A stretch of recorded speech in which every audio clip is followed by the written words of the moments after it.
I'm Brian Briscoe, host of the Diary of an Apartment Investor podcast. This is a podcast that's different from everything else out there. I bring together a new and experienced investors on each episode, and I let the aspiring investors ask the questions that they need answered. Now, if you're an aspiring investor yourself, you probably have the exact same questions. So before we get to this episode, make sure you hit the subscribe button and the little notification bell below to make sure you get notified every time we post a new episode. And now, enjoy the show. What advice would you give an aspiring investor who's 6 to 12 months behind you? I would say to keep going, Mhm. to maintain that persistence and know that even if it feels as though it's uncomfortable and it's too challenging, it's not. It's a space where everyone is willing to help you out. Everyone is willing to share their knowledge and help you grow. And I think that if you've got the right mindset, the right attitude, and you want to work hard and you're a good person, that you will go really, really far in this industry. Yeah. And you just have to make sure that you just keep your eyes forward and Mhm. always looking ahead.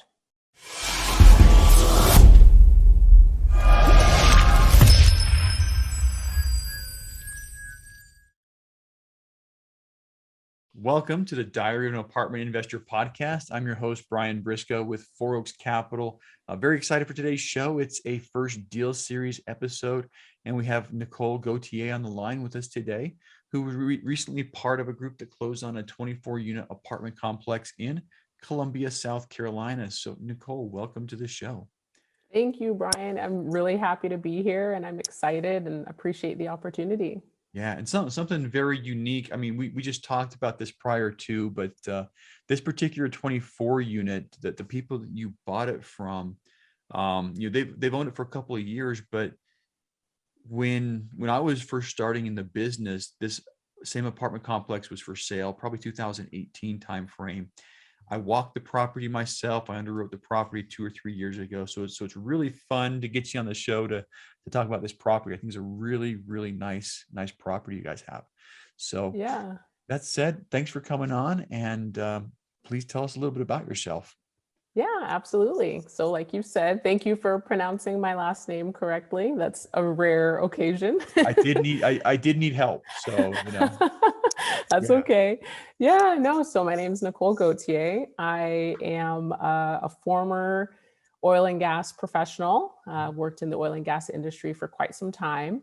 Had a background in finance. So, I've always very much enjoyed crunching numbers and fell actually quite into my role as an accountant. So did that for quite some time. And then once we had some little ones, I decided to become a stay-at-home mom. Mhm. And I did that for about 5 years. And I've just been really growing and took some time to basically reflect over COVID and Mhm. made the transition into my own company called Wicked Holdings Mhm. and been growing in the real estate space. All right. Now, just curious, why the name Wicked Holdings? Yeah, I get that question quite Yeah. often.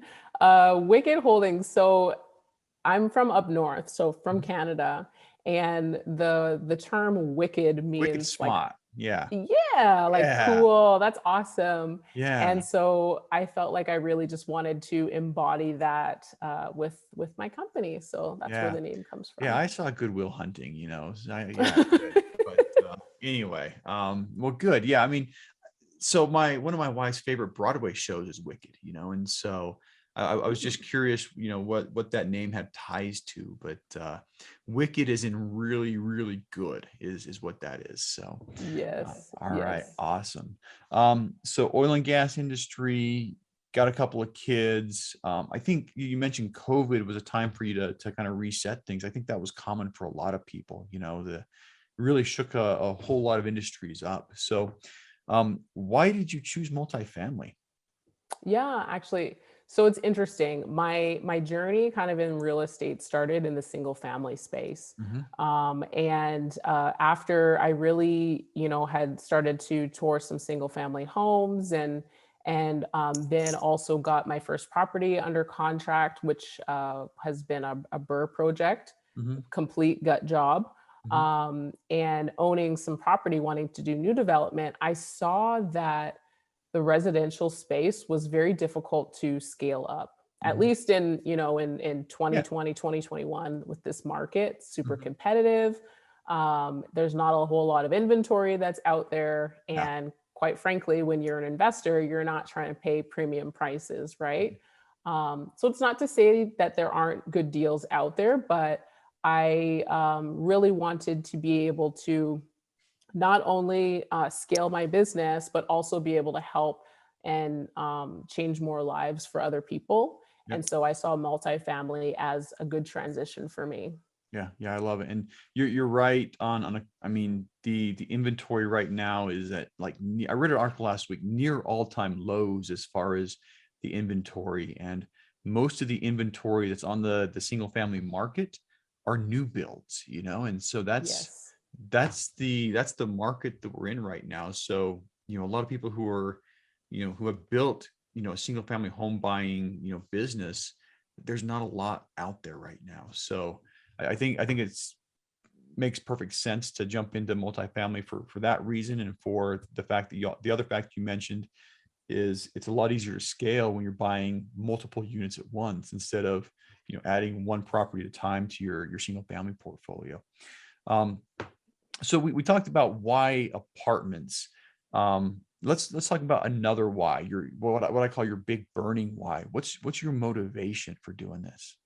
Yeah, no, you know what? My motivation really just stems from just really having a desire to help other people. Mhm. I think I've always had that part of me there, I Mhm. suppose. I remember being, a kid and passing by like homeless people and being really upset that I could only give them like a little bit of money, Mhm. not thinking that that was really going far enough to really help them and really understand their struggles. Mhm. Um, and so I've always had that want to be able to serve and help others. Yeah. And I felt like because I'm always consuming knowledge and trying to grow both personally and professionally, that I've kind of been able to become an educator at the Mhm. at the same time. And so multifamily, because it's such a specific niche that a lot of people don't really know about, Mhm. it's nice to be able to share that information and really put people on the path of, acquiring passive income and just Yeah. learning. So Yeah. that's Absolutely. been great.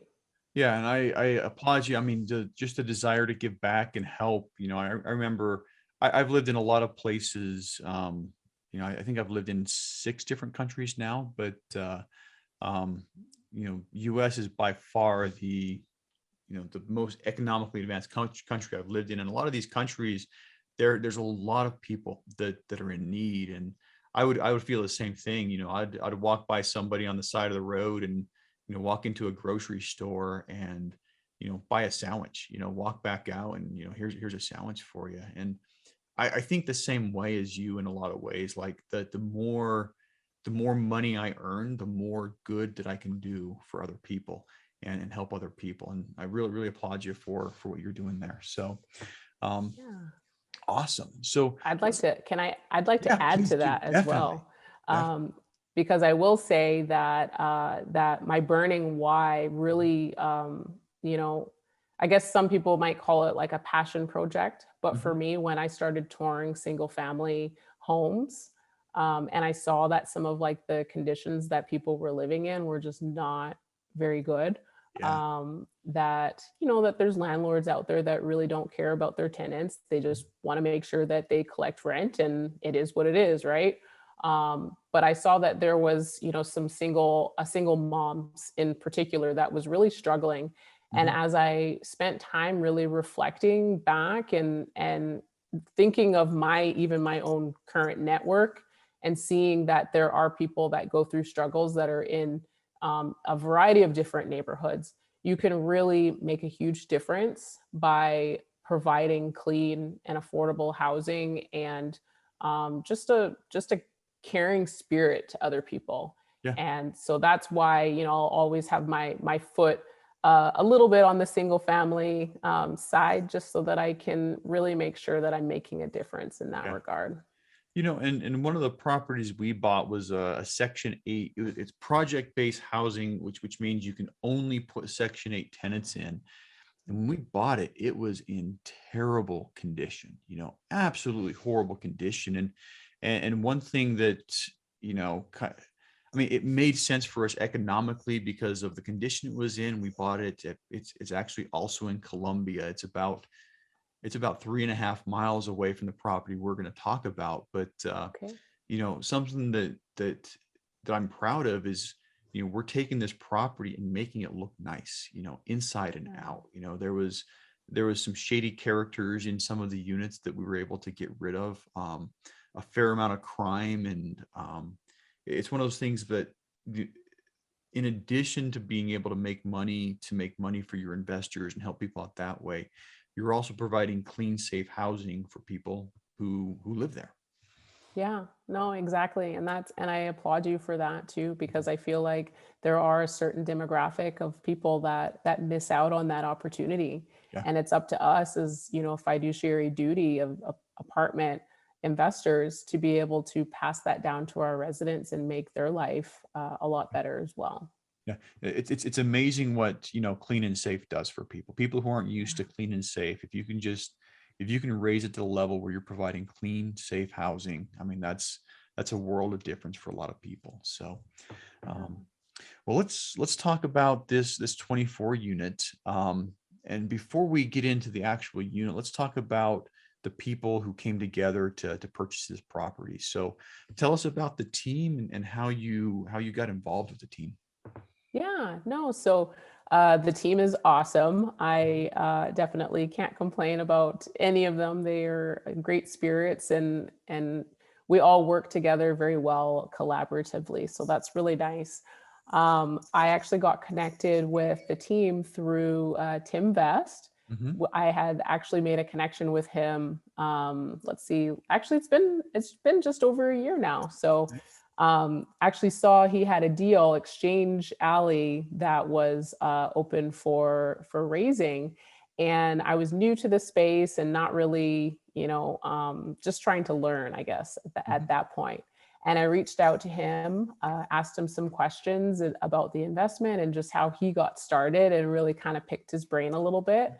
And then the business relationship just kind of continued, and we stayed in touch. And I just asked as much as possible how I could provide value and create value for them and the team. And so that's how I ended up on this deal, is really through relationship building.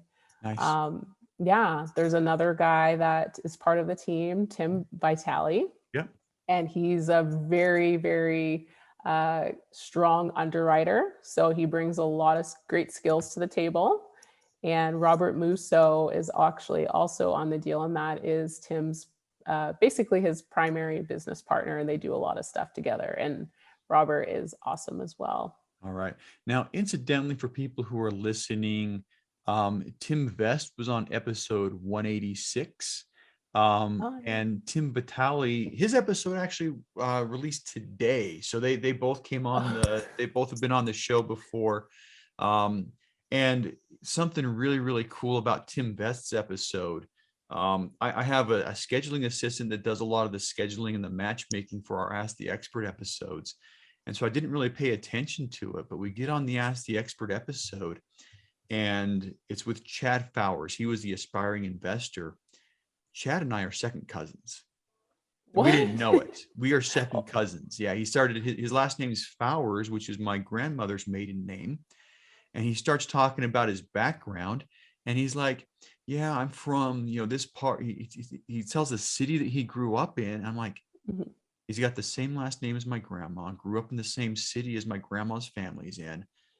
I'm like, oh my goodness, What? we're related. Anyway, that was a really fun coincidence with Tim, but with Tim Vest and other Tim Vitale. Tim Vitale was one of the first aspiring investors to come on this podcast almost 2 years ago, and really Wow. enjoyed following him as well because he's been GP on several different apartment complexes now, and I know he and Tim Vest have linked up a couple of times too. So Anyway, I love the team you guys have together. Love how you got into that. It was just, how can I add value? How can I add value? And just nurturing, fostering, and building that relationship. So Yeah. Yeah. That's anyway, awesome. yeah. That's funny. The two Tim V's. Two Tim V. Oh yeah, both Tims and both Tim V's. So that's got to be difficult. It is. We have to, I refer to them by last name on Yeah. emails. Well, inside Four Oaks, we got Brian Briscoe and Brian Mallon, and usually it's Briscoe and Mallon inside. When you say Brian, if I say Brian, everyone knows who I'm talking to, but everyone else will address us by last names too. But anyway, Fun stuff. so let's talk about. So you built the relationship with Tim. You were able to come in on the deal. What was your role in this property? Yeah, so my role was trying to bring capital. Mm-hmm. So obviously each apartment complex, when you go under contract, there's a lot of fees and closing costs, and all the acquisition money that you need, plus the down payment to get a deal done, and that takes people coming together and working collaboratively to push the deal across the finish line. So I came in to raise capital to help out. All right. Now let's talk about that process. So what did you do prior to coming into the team to prepare yourself or to be ready to raise capital for the team? So I'm a huge person that loves to network. Mhm. I really like to create like genuine relationships with other people, to Mhm. where I know you, you know me really well. We get past that kind of like surface level, hey, how's the weather? Oh, it's good, kind of thing.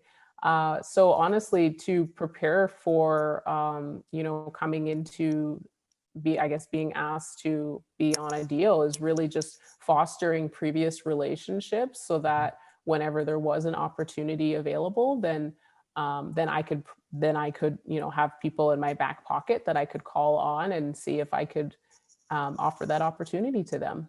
All right. Now, one thing there, it's very much a relationship business, and you're not going to be very successful if you don't have a lot of relationships with people.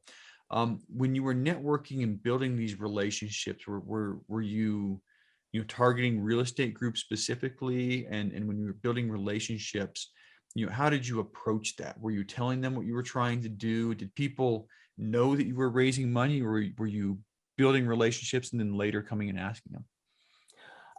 So honestly, I was more so just building relationships, Mhm. and then, kind of fostering that. I wouldn't say that I was really targeting anyone specific. I was kind of just going out there. If there was people that, I could connect with off of LinkedIn, or if there was other individuals that were in my network but didn't really Mhm. understand or know that I was getting, that I was in real estate, then I was able to network with them and Mhm. really kind of hop on calls and get into the details of what investing is all about. Yeah. But I will say that the foundation kind of started with me doing the 500K challenge, which Mhm. was Bill Allen's challenge.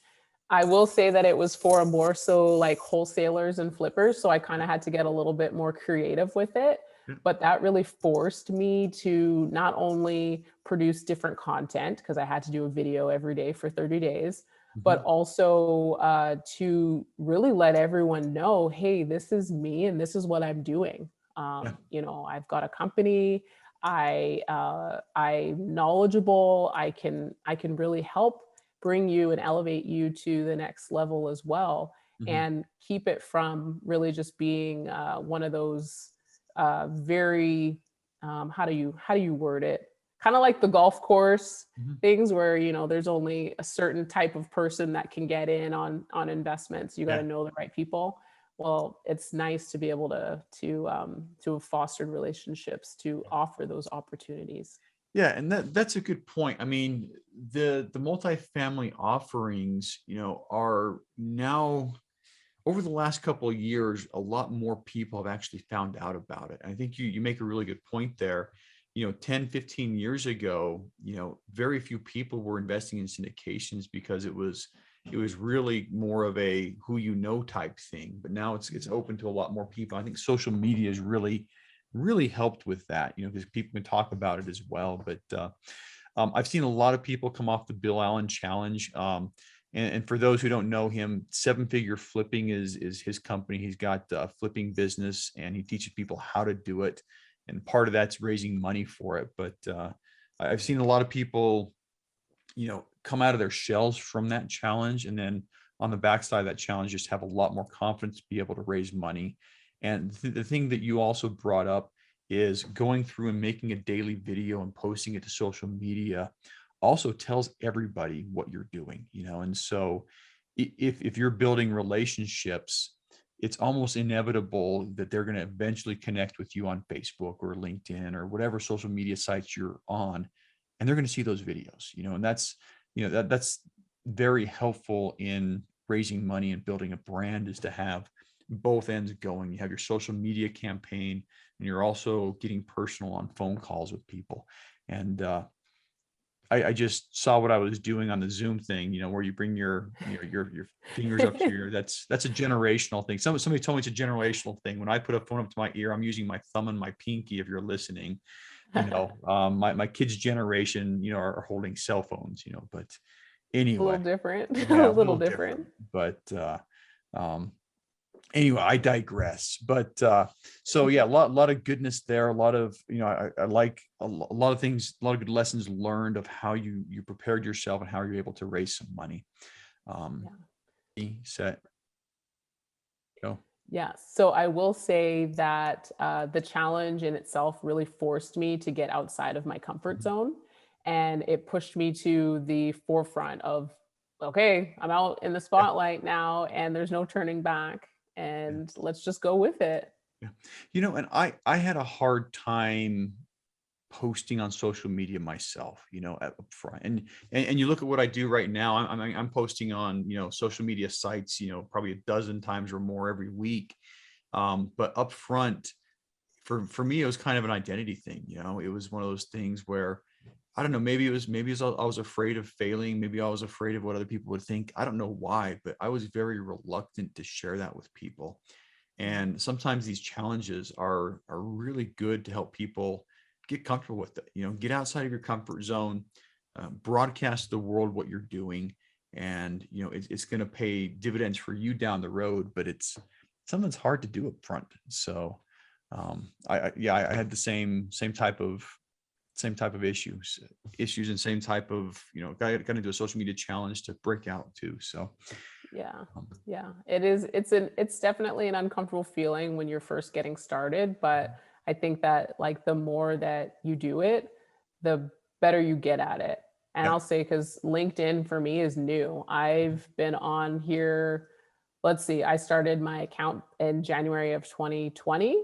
I had like 120 followers or something before that, but I hadn't logged into LinkedIn for years. Mhm. And my husband was like, okay, you're going to have to get out there and like really start to use LinkedIn and just see how it is. Yeah. And I remember being like, okay, I'll give it a try. And now it's like my most favorite platform and I Oh yeah. love it. And it's been Yeah, I'm great. I'm on I'm on LinkedIn, very, very frequently, and it's almost my LinkedIn message box typically has almost as many new messages as my email does nowadays.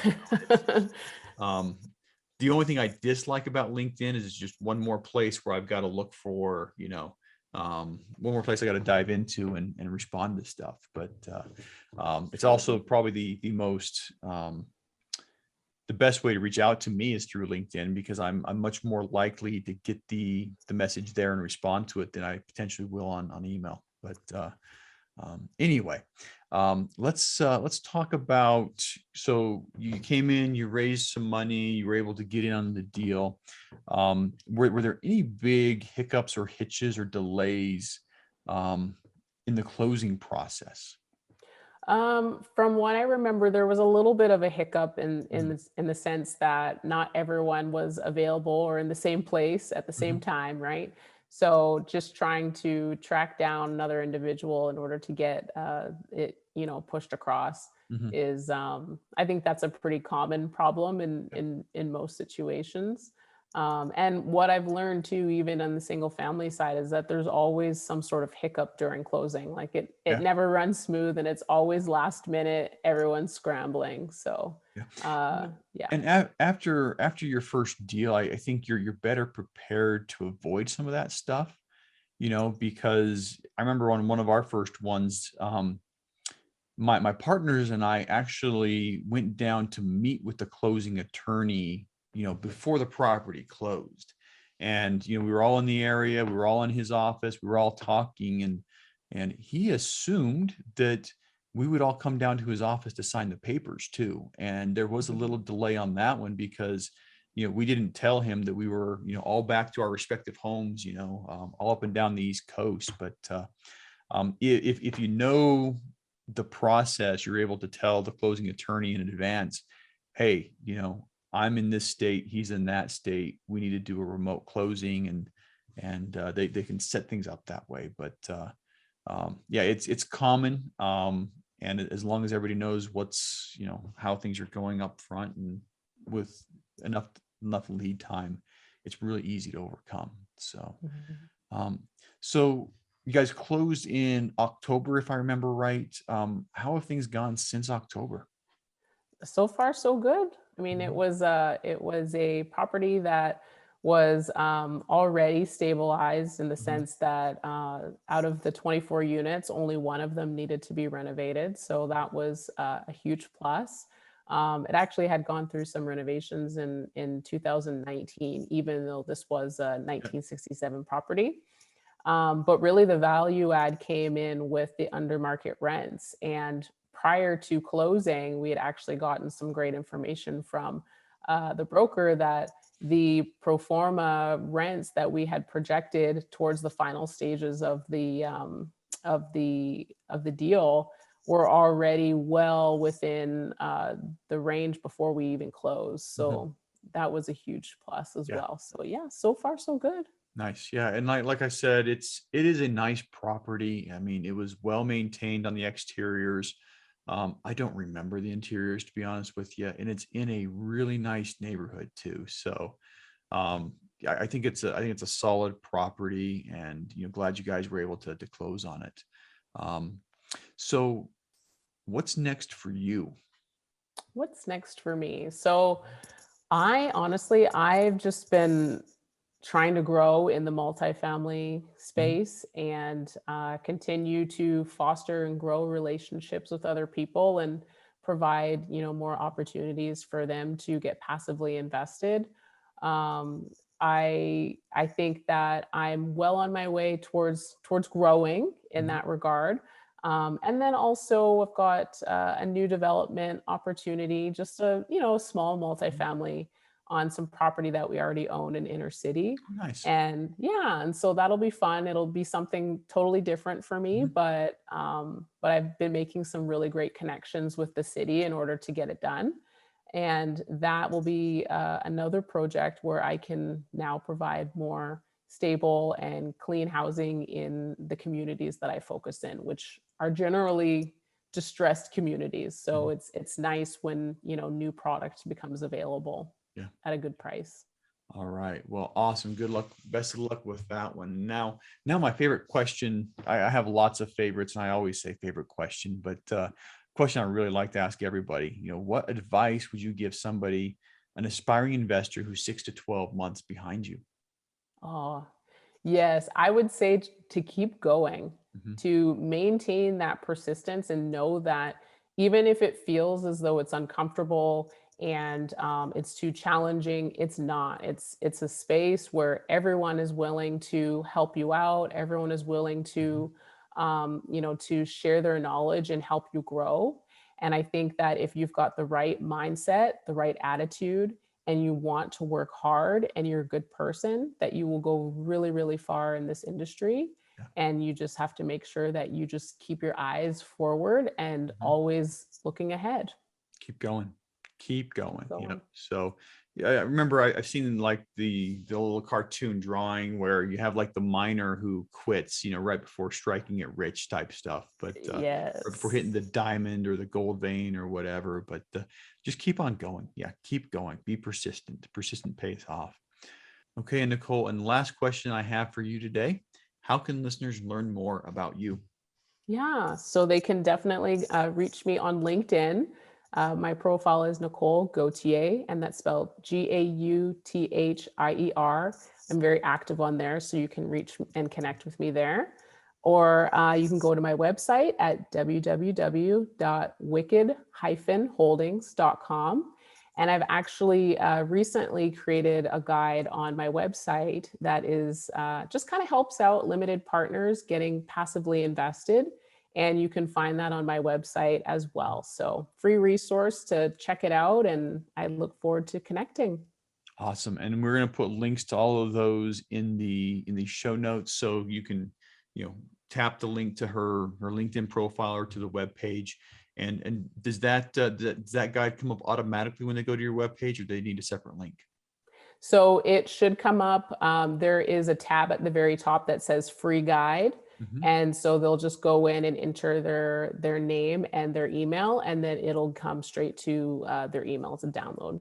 All right, awesome. So for people who are listening, if anything Nicole said resonates with you, definitely reach out to her. The links are going to be in the show notes to make it really, really easy for you. So that said, Nicole, it was an absolute pleasure having you on the show today. Thank you so, so much for coming on. Yes, absolutely. Thank you so much for having me. I had an awesome time. Appreciate it. Hey, if you like that episode, make sure to subscribe. But more importantly, if you haven't joined our multifamily educational community, the Tribe of Titans, you're missing out. Get 30 days free by clicking the link in the description or go to thetribeoftitans.info. And we'll see you there.